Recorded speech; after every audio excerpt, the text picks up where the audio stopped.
Bem, estou conectando aqui no Instagram, no Facebook. Eu sou o professor Leandro Cordioli. Hoje nós vamos fazer a live do Grupo de Pesquisa em Filosofia do Direito da UBRA Campus Canoas. Hoje nós vamos ver algumas relações entre ética e política em Aristóteles. Eu gostaria de abordar essa obra, que é Ética a Nicômaco, de Aristóteles, no livro 2, capítulo 1. Bom, pessoal, vou começar então. Ética a Nicômaco, livro 2, capítulo 1. Nesse trecho que eu selecionei para vocês, o Aristóteles vai debater a questão da ética e da política e da lei e a finalidade ética da lei, tá? Então, eu considero, assim, para a nossa pesquisa desse semestre, um trecho bem importante. Diz aqui, na primeira parte, então, livro 2, capítulo 1. Sendo a excelência dupla, como disposição teórica do pensamento compreensivo e como disposição ética, a primeira encontra no ensino a maior parte de sua formação e desenvolvimento, por isso que requer experiência e tempo.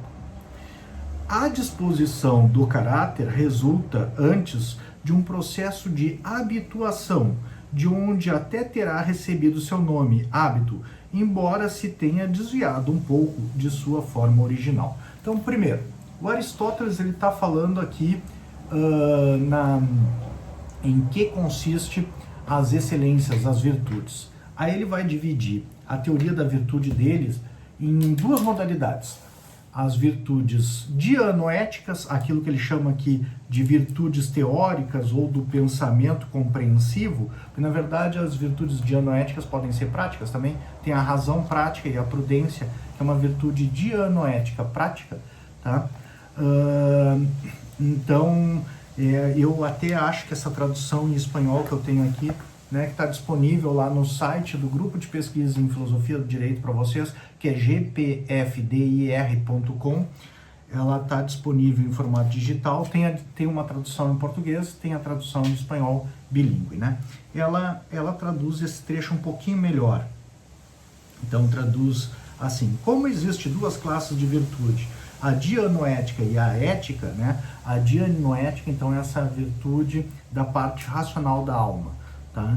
E a ética é a virtude da parte irracional da alma, tá? Então, aqui ele colocou, né, como uma disposição teórica do pensamento compreensivo. Como eu disse, eu não concordo exatamente com isso, tá? Mas, de novo, voltando aqui. Então, se nós pensarmos em virtudes, a nossa alma humana, a nossa psique, né, ela tem duas partes, segundo Aristóteles. Uma parte que é racional, que é a que é a parte do logos, né, da nossa capacidade de compreender as coisas através das palavras e comunicar com os outros seres humanos, e tem uma parte racional, que são os nossos sentimentos, emoções, né, a dor, o prazer. O que o Aristóteles está dizendo que as nossas excelências, as nossas virtudes, elas vão se dar tanto na parte racional, que são as virtudes dianoéticas, quanto na parte irracional da alma, né, sentimentos, emoções, prazer e dor, que são as virtudes éticas, né? Então aqui ele já faz uma separação entre virtudes dianoéticas, virtudes racionais, excelências racionais, e virtudes éticas, né? O que já é algo bem interessante, né? Então aqui tem uma acepção de ética já, que é ética são aquelas disposições, excelências que dizem respeito à parte não racional da psique humana, né? Então essa é uma primeira acepção de ética. Que nem eu disse no nosso encontro anterior, tá? Tô editando e colocando no YouTube. O nome do livro é Ética a Nicômaco, tá? Então, na verdade, eu pensando, né, nos meus escritos, quem leu A Virtude da Justiça, um texto meu sobre justiça, deve ter visto que eu separo ética com E maiúsculo de ética com E minúsculo. Por quê? Se você pensar a palavra ética no título do livro Ética a Nicômaco, e você pensar a palavra ética como virtude ética, né, da parte não racional da alma, Na verdade, a gente está falando sobre duas coisas parecidas, mas diferentes. Porque ética a Nicômaco quer dizer um livro de ciência ética que é dedicado a Nicômaco, né? Que pela tradição é o filho de Aristóteles. Contudo, ética, que disposição ética, a gente não está falando exatamente de ciência ética, mas sim da parte não racional da alma e das excelências que abrangem essa parte não racional. Tanto não é a mesma coisa, voltando aqui, tanto ética a Nicômaco, a palavra ética, não é a mesma coisa que uma virtude ética ou disposições éticas, que o Aristóteles fala aqui no começo do livro 2 da Ética Nicômaco, não são a mesma coisa que o livro Ética Nicômaco trata de virtudes dianoéticas e virtudes éticas. E as virtudes éticas são apenas parte das excelências, né? Essa parte de excelências da alma humana, da psique humana, que são não racionais, tá?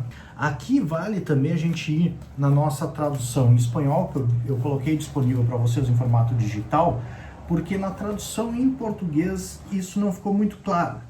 Mas ele diz o seguinte aqui, ó, o Aristóteles, tá? Aqui traduzido para o espanhol. A ética, em troca, procede do costume, porque até o seu nome se forma mediante uma pequena modificação de costume. Tá? Então, aqui em espanhol, tem aqui uma nota do tradutor que diz o seguinte: o nome ética, ou étique, em grego, deriva de ethos, caráter, que Aristóteles supõe uma modificação de ethos, hábito, costume. Tá? Então aqui é uma outra coisa que às vezes eu discuto muito com os meus alunos, né? Perguntam o que é ética. Muitos vão para respostas etimológicas, né? Ou seja, respostas que partem da história das palavras, né? E o Aristóteles propõe que a palavra ethos originou ethos, que no grego tem o som é próximo, mas não é exatamente a mesma escrita e não é exatamente a mesma palavra, e o ethos originou a palavra étique, tá? Então, virtudes éticas, né, as virtudes da ética ou da ética, são essas virtudes que se adquirem pela prática habitual, né? Então, de determinadas ações, tá? Aqui já vale a pena a gente anotar, né, também, que ele coloca, isso aqui sempre em alguns escritos meus eu trato isso aqui, né? Isso aqui sempre me causou, assim, um pouco de surpresa, né? Porque ele diz o seguinte, olhem só, sendo a excelência dupla como disposição teórica e como disposição ética, a primeira encontra no ensino a maior parte de sua formação e desenvolvimento. Por isso requer experiência e tempo. A disposição permanente do caráter resulta antes de um processo de habituação, de onde até recebeu o seu nome. Então, virtudes dianoéticas são adquiridas através do ensino, tá? Através do ensino, e o que me causa estranheza é porque aprender em grego não é a mesma coisa que ensinar. A palavra ensinar, que nem no português, é diferente da palavra aprender, tá? Ou estudar, né? Ou aprender alguma coisa. E é interessante que as virtudes dianoéticas, elas do jeito que ele coloca aqui, parecem se desenvolver por uma atividade, não por uma passividade, né? Pelo ato de ensinar, não pelo ato de aprender, tá? Então isso sempre me causou, assim, pegando as palavras em grego mesmo, uma certa admiração, né? Mas nossas excelências da parte racional da alma são desenvolvidas, segundo ele, pelo ato de ensinar, tá? É algo bem interessante, né? Pela ação de ensinar, talvez, poderia colocar. E as virtudes éticas são adquiridas através do hábito, ou seja, e ele vai explicar isso, né? O que ele quer dizer com isso? Virtudes éticas você não desenvolve lendo livros tão somente, Tá? As virtudes éticas, o fundamental para você desenvolver uma virtude ética, nem as propostas em ética nicômaco, por exemplo, a virtude da coragem, a virtude da temperança, mas uma que é mais do nosso interesse, a virtude da justiça, é necessário que você pratique atos de justiça para desenvolver a virtude da justiça, né? Não é suficiente, isso que é um desafio que eu coloco para os meus alunos de filosofia, né? E de teoria da justiça, no sentido de que não é suficiente estudar a lei, tá? Para você aprender o que é justo ou poder decidir um processo com justiça. Porque a virtude da justiça será adquirida a partir da prática de atos justos, né? Isso é fundamental. Então é fundamental você desenvolver atos de justiça para você praticar atos de justiça para adquirir o hábito de dar a cada um o que lhe pertence, que é o ato da justiça, da virtude ética da justiça, né? E fazer com que você se torne uma pessoa justa. Então não basta só estudar vademecum nem jurisprudência, é necessário muito mais que isso. E outra coisa que é interessante também, né? Aqui já vale a pena a gente pontuar, né? Se a virtude da justiça é uma virtude ética, ela diz respeito à parte não racional da alma. E qual é a inclinação não racional da alma que a virtude da justiça trabalha para que fique apropriada, fique correta ou fique razoável, né? Diz o Aristóteles lá no livro 5º que a gente viu na semana passada, né? A ganância, né?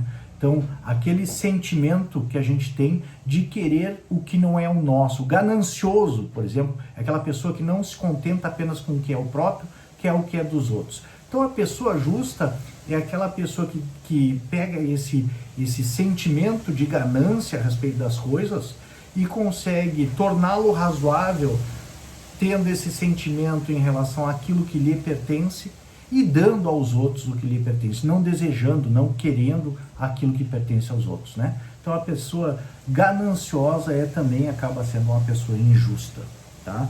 Vou dar seguimento aqui, porque a nossa leitura vai mais adiante.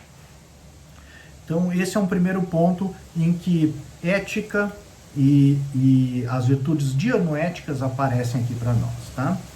Então, as virtudes dianoéticas, as virtudes da parte racional da alma, dependem do ensino para serem desenvolvidas. E as virtudes éticas, como a justiça, dependem da habituação. A pessoa vai poder formar o seu caráter a partir do hábito de praticar a justiça, tá? As virtudes éticas em geral. Segue então Aristóteles. Daqui resulta evidente que nenhuma das excelências éticas nasce conosco por natureza, ou seja, você tem que adquirir o hábito da justiça. Ninguém é justo por natureza, ninguém é corajoso por natureza, ninguém é temperante por natureza.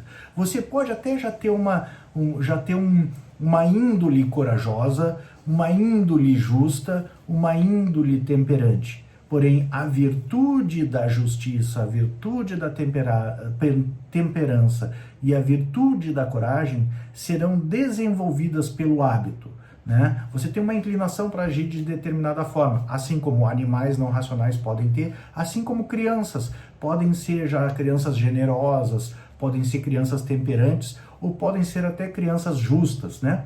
Mas ainda não há uma virtude, um caráter implantado. Por isso que, com o desenvolvimento, tanto crianças que não têm essas inclinações por natureza podem desenvolver e se tornarem adultos generosos, corajosos e temperantes, assim como crianças que já têm que não têm a inclinação para o vício oposto, que é a covardia, a intemperança ou a injustiça, são crianças, enquanto estão se formando já crianças generosas, que agem dando a cada um que lhe pertence, são corajosas e até mesmo temperantes, dependendo dos hábitos que elas adquirirem e do caráter que elas desenvolverem, podem também desenvolver os vícios opostos, tá? Então ninguém é justo por natureza, mas a pessoa precisa praticar atos de justiça para desenvolver a virtude ética, tá? Segue o Aristóteles. Nenhum dos entes que existem a partir da natureza pode ser habituado a existir de outra maneira, como por exemplo uma pedra. Ela desloca-se naturalmente para baixo e ninguém poderá habituá-la a deslocar-se naturalmente para cima. Ninguém a habituaria a isso, nem que a arremessasse mil vezes para o alto. Então ele está argumentando, né? E o mesmo com o fogo, né? Ninguém pode habituar o fogo a descer naturalmente para baixo. Então o que ele está dizendo é que as virtudes éticas são adquiridas pela prática habitual. Então é necessário o hábito, tá? E não são por natureza já, né? O argumento dele é comparando com essas questões naturais. Segue ele aqui. As excelências, então, não se geram em nós, nem por natureza, nem contra a natureza, mas por sermos constituídos de tal modo que podemos, através de um processo de habituação, acolhê-las e aperfeiçoá-las. Então, como é que alguém vai desenvolver uma virtude ética, diz o Aristóteles? Não é que a virtude ética da justiça seja contra a natureza humana, nem seja a natureza humana ser justo, né? Isso é bem interessante. Agora estou pensando em algumas coisas já aqui. Mas, na verdade, como a nossa constituição natural está aberta ao desenvolvimento de virtudes éticas, se você as praticar, agir de modo justo, você vai acabar se reiteradamente praticando atos de justiça, se tornando uma pessoa justa, né? Então a nossa natureza é aberta ao desenvolvimento dessas excelências, né? Eu estava pensando, isso aqui dá uma boa discussão, né, com Rousseau, Hobbes e os iluministas lá, talvez Locke também, né? O homem é naturalmente justo, né? O homem nasce justo, é a sociedade que o perverte, ou o homem é naturalmente mau, né? O homem é naturalmente o inimigo dos outros homens, né? Para Aristóteles, o homem não é nem naturalmente bom, nem naturalmente mal, né? Ele não é naturalmente também inimigo dos outros homens e ele não é naturalmente um ser ético, né? Não nasce naturalmente com as virtudes éticas desenvolvidas, mas a natureza do homem é apta, né? Tem a aptidão, é aberta ao desenvolvimento das virtudes éticas, né? Então já seria uma boa refutação dessas teses, tanto de Rousseau quanto de Hobbes e talvez de Locke também, tá? Alguns pecam pela deficiência, outros pecam pela falta aqui, desses que eu mencionei. Aristóteles acerta, né? Ou seja, as pessoas podem desenvolver virtudes éticas, se tornarem corajosas, justas ou temperantes. Podem não desenvolver também. A nossa natureza humana permite que o façamos, mas depende das nossas escolhas o fazer, né?